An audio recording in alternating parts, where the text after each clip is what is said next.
When a family member falls ill, we often say we would do anything to help them. But these siblings are living proof that such help truly does exist.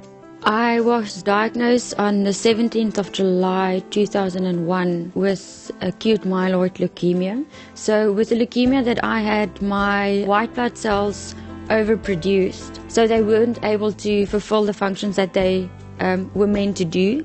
And because they took up all the space sort of in my veins, my red blood cells and my platelets weren't able to do what they were meant to do. From the beginning, we knew that I was going to have to do a bone marrow transplant.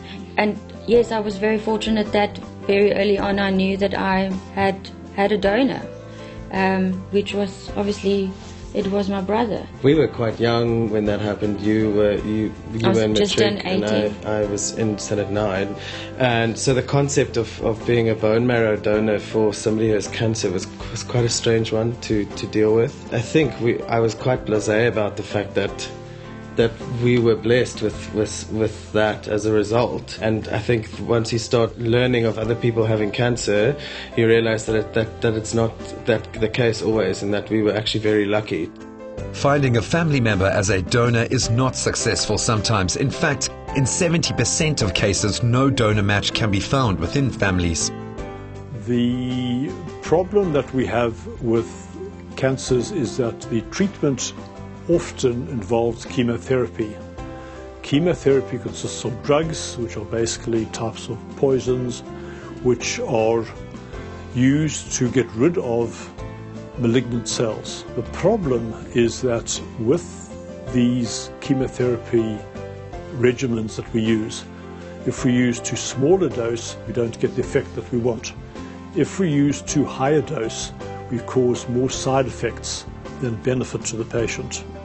The main side effect of chemotherapy is damage to bone marrow cells. In a bone marrow transplant, essentially what you're doing is to give people a very high dose of chemotherapy. You then rescue the patient by giving them bone marrow, which replaces that which has been destroyed.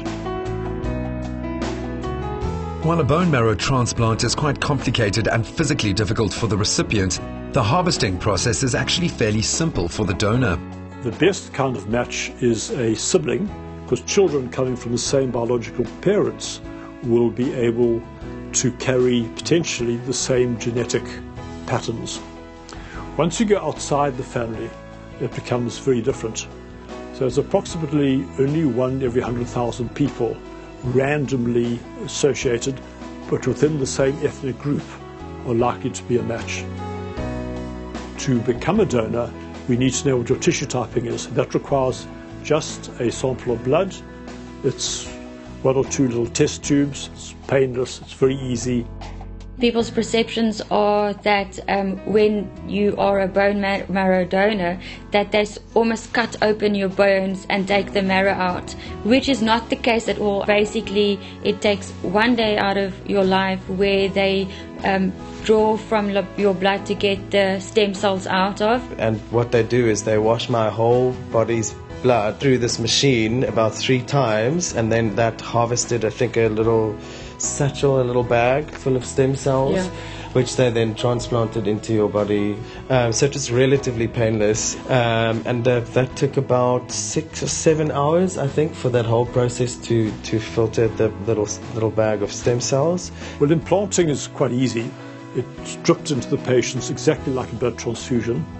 Those stem cells which are in the bag then find their way through the veins to the bone marrow. And when they get there, they settle down, they get married, they have children, and 12 days later we can see the new cells appearing in the blood. Throughout my whole process, I was the sickest than I ever were in that time with my transplant. I was unable to eat. I did eventually get a feeding tube. But as soon as they were able to see that my transplant was a success, all of the things that went wrong in my body also started becoming right. The other donor option for a bone marrow transplant is umbilical cord blood. Parents should look into harvesting and storing their baby's cord blood for this reason.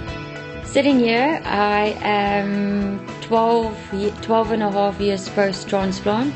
I think if a genie came out of a bottle and sort of went, Cecile, we can now go 13 years back and you can now choose whether you are going through the same path as you've just been through, I think that I would still choose this path even if I didn't know the outcome. I think the type of person I'm now, I'm a much stronger person, and just that you realize every day how quickly life can be taken away from you, and just to value your friends, your relationships, and really know what's important for you. There are 65,000 registered bone marrow donors within the South African Bone Marrow Registry. It's far too little for the country, and more donors are needed.